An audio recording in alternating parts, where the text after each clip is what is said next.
এবার নিয়ে গেল মেরে আছে বাড়ি নদী মরি তো একবার শুনে বাড়ি ঘরে বাড়ি ঘরে এই যে স্যার নিশ্চিন্তপুরে অবাধ ইলিশ শিকার, সরকারি নিষেধাজ্ঞার প্রভাব নেই।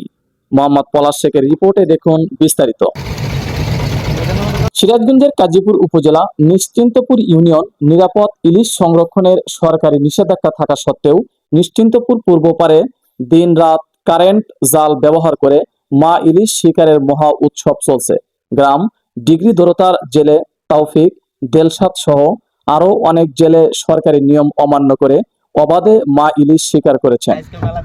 তাও মাছ মাছ করে না কি গুদা গুদা ইলছে বল গুদা ইলছে না নিষেধ উপজেলা মৎস্য কর্মকর্তা মাহমুদুল হাসান সাংবাদিকদের জানিয়েছেন, প্রয়োজনীয় ব্যবস্থা নেওয়া হবে।